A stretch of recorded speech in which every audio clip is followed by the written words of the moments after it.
al-kilab ala katsirin mimman labisa thiyab, yaitu keutamaan anjing dibandingkan dengan mereka yang menggunakan pakaian. Siapa yang menggunakan pakaian? Tidak lain adalah kita, manusia.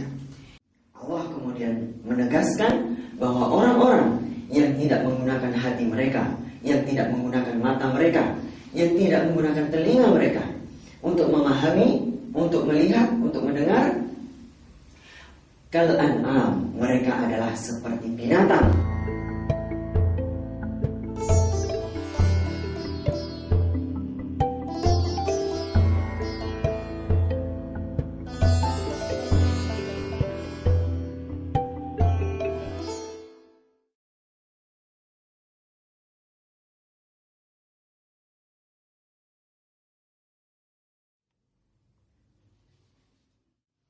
Assalamualaikum warahmatullahi wabarakatuh. Bismillahirrahmanirrahim. Alhamdulillahirabbil alamin wa bihi nasta'in ala umuri dunya waddin. Allahumma shalli wa sallim wa barik ala sayyidina Muhammad wa ala alihi wa sahbihi ajma'in. Pemirsa Akhbar TV yang dimuliakan oleh Allah, semoga Allah Subhanahu wa taala menjadikan kita termasuk di antara orang-orang yang memiliki akhlak mulia. Karena dengan akhlak mulialah kita akan menjadi makhluk yang lebih baik dibandingkan dengan makhluk lainnya. Karena sesungguhnya kita semua adalah makhluk Allah. Namun Allah Subhanahu wa taala telah menciptakan kita lebih baik daripada makhluk-makhluk yang lainnya. Andai kata kita tidak mendayagunakan akhlak mulia, niscaya kita akan lebih hina daripada hewan.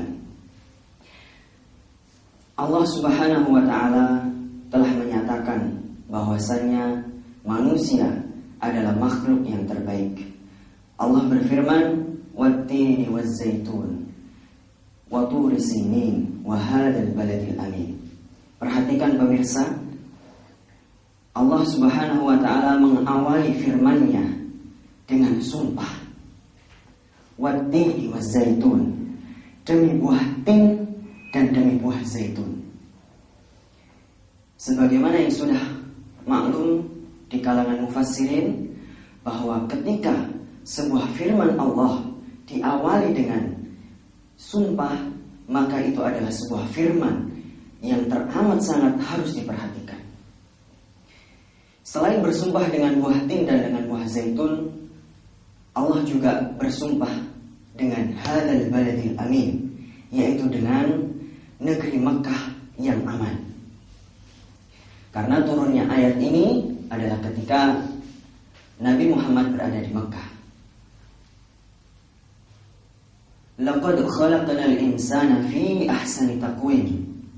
Setelah Allah Subhanahu wa taala bersumpah, Allah kemudian menyatakan bahwa Allah telah menciptakan manusia dalam bentuk, dalam wujud, dalam penciptaan yang paling sempurna.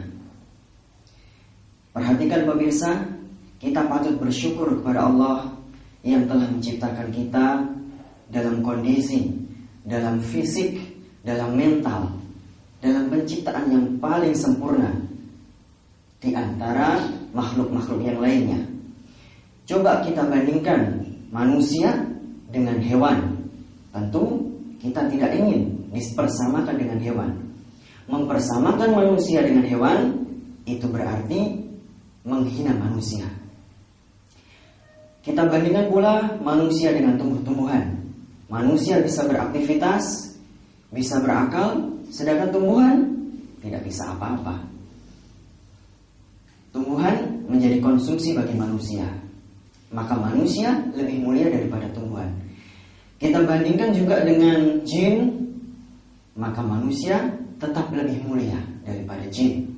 Karena jin tidak memiliki bentuk yang kasat mata, sementara manusia memiliki telinga, memiliki mata, memiliki akal yang menjadikan manusia lebih mulia daripada makhluk-makhluk yang lainnya.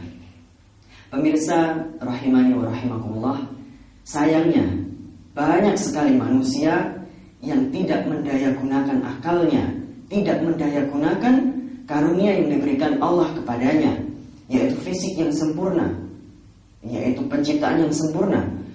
Mendayagunakan untuk apa? Yaitu untuk menjaga stabilitas moralnya, menjaga derajatnya agar lebih mulia daripada seluruh makhluk yang lainnya. Walaupun Allah Subhanahu wa ta'ala telah menyatakan, walaqad karramna bani Adam, sesungguhnya kami telah benar-benar memuliakan anak keturunan Adam.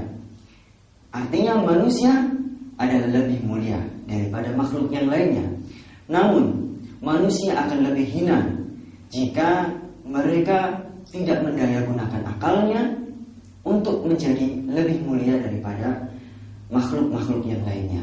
Allah Subhanahu wa ta'ala telah mengingatkan, telah menyindir tentang orang-orang yang mereka tidak mendayagunakan akalnya, tidak mendayagunakan akhlak mulia untuk lebih mulia daripada makhluk-makhluk yang lainnya. Allah Subhanahu wa ta'ala berfirman, ulaika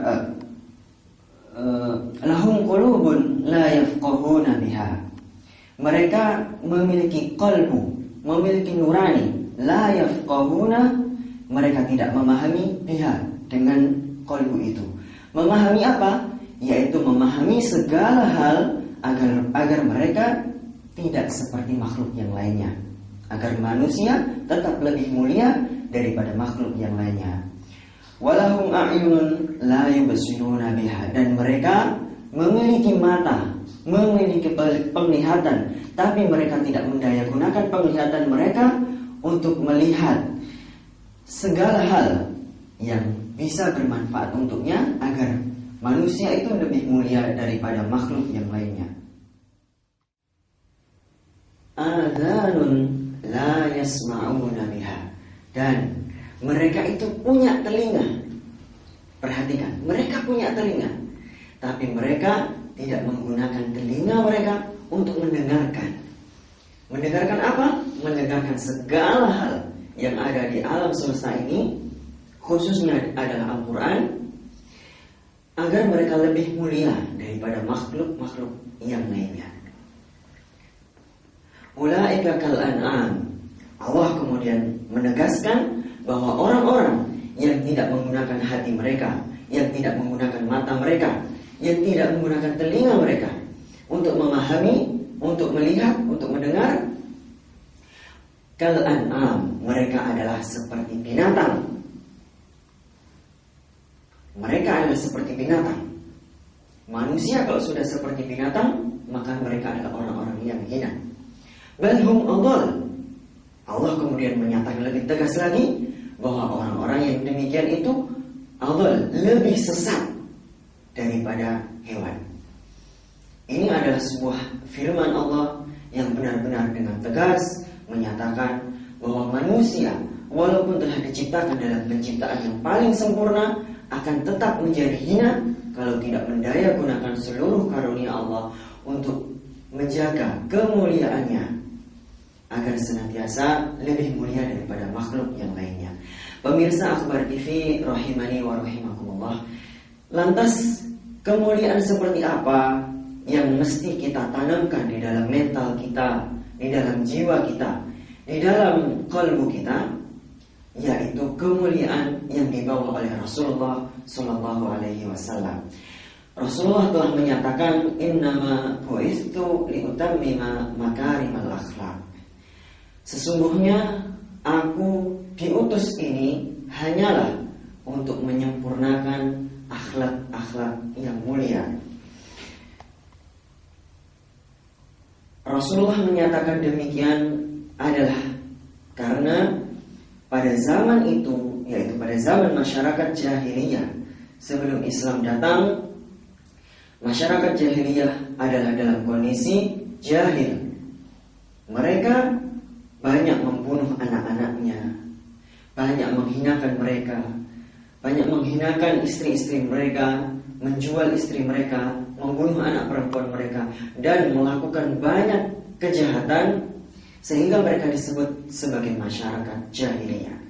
Namun di samping keburukan mereka, mereka memiliki akhlak-akhlak yang mulia, memuliakan tamu, kemudian membela kehormatan. Walaupun mereka sendiri membela kehormatan, tapi sesungguhnya mereka juga menghinakan diri mereka sendiri. Dan masih banyak akhlak-akhlak mulia dari masyarakat jahiliyah. Oleh karena itulah Rasulullah kemudian menyatakan, innama bu'istu liutammima makarimal akhlak. Artinya masyarakat jahiliyah, walaupun dalam keburukan akhlak mereka, mereka memiliki akhlak mulia. Dan kemudian diutuslah Rasulullah untuk menyempurnakan akhlak mulia mereka, agar akhlak-akhlak mulia yang dimiliki oleh masyarakat jahiliyah menjadi sangat mulia. Dan dengan keniscayaan dari kerasulan Nabi kita Muhammad, maka masyarakat jahiliyah menjadi masyarakat perdana dari generasi Islam hingga saat ini sebagai masyarakat yang terbaik, yang sangat disanjung hingga hari kiamat nanti. Pemirsa Akhbar TV rahimani wa rahimakumullah, dengan demikian kita pun menjadi tahu, menjadi paham bahwa untuk menjadi manusia yang senantiasa mulia dibandingkan dengan makhluk-makhluk yang lainnya adalah dengan satu kunci, yaitu menjaga akhlak mulia. Akhlak mulia sangat banyak. Akhlak mulia dengan sabar, dengan iman, dengan sopan santun, dengan menyebarkan salam, dengan senyum, dengan membuang kotoran yang kecil, yang itu seringkali diabaikan. Dan masih banyak lagi semesta akhlak mulia yang harus kita tanamkan di dalam jiwa kita, harus kita praktekkan di dalam keseharian kita, sehingga kita menjadi lebih mulia daripada hewan, daripada tumbuhan, daripada makhluk-makhluk yang lainnya. Pemirsa rahimani wa rahimakumullah, maka mari kita menerapkan akhlak mulia. Mari kita membiasakan akhlak mulia agar kita tidak menjadi orang-orang yang terhina dalam pandangan manusia, terhina dalam pandangan Allah. Karena ketika kita terhina, maka kita tidak lebih mulia daripada hewan. Kita perlu menyimak salah satu risalah dari seorang ulama pada zaman abad yang ketiga, yaitu ulama yang bernama Ibnu Khalaf. Beliau menulis sebuah risalah yang sangat bagus yang berjudul Tafdhilul Kilab ila man labisa thiyab. Mohon maaf, Tafdhilul Kilab ala katsirin mimman labisa thiyab, yaitu keutamaan anjing dibandingkan dengan mereka yang menggunakan pakaian. Siapa yang menggunakan pakaian? Tidak lain adalah kita, manusia. Ini adalah sebuah risalah pendek yang hanya 10 halaman. Tapi sungguh kita patut merasa terhina bagaimana seorang ulama sampai dalam tanda kutip memuliakan anjing daripada manusia. Sesungguhnya Ibnu Khalaf tidak sedang memuliakan anjing, karena anjing adalah hewan yang haram. Tapi ini adalah sebuah sindiran bahwa anjing yang hina saja memiliki akhlak dalam tanda kutip yang mulia. Akhlak seperti apa yang dimiliki anjing? Ibnu Khalaf menyintir sebuah syair, ketahuilah bahwa seekor anjing bagi majikannya bisa jadi lebih penyayang dibandingkan majikannya terhadap anak-anaknya. Betul tidak pemirsa? Anjing bisa lebih penyayang kepada anak-anaknya dibandingkan majikannya. Ibnu Khalaf melanjutkan, anjing juga bisa jadi lebih penyayang kepada istri majikannya daripada majikannya sendiri. Anjing bisa melindungi walaupun majikannya itu tertidur, walaupun majikannya sedang pergi. Anjing juga akan tetap menjaga harta si majikannya walaupun anjing itu dilukai, walaupun anjing itu diterlantarkan oleh majikannya. Itulah balas budi anjing. Lantas apakah kita manusia ini akan lebih hina daripada anjing? Maka mari kita menjadi manusia yang lebih mulia daripada seluruh hewan, daripada seluruh jin, daripada seluruh alam semesta ini. Dengan apa? Dengan akhlak mulia. Semoga Allah Subhanahu wa taala mengaruniakan kepada kita akhlak mulia. Wabillahi taufiq wal hidayah. Assalamualaikum warahmatullahi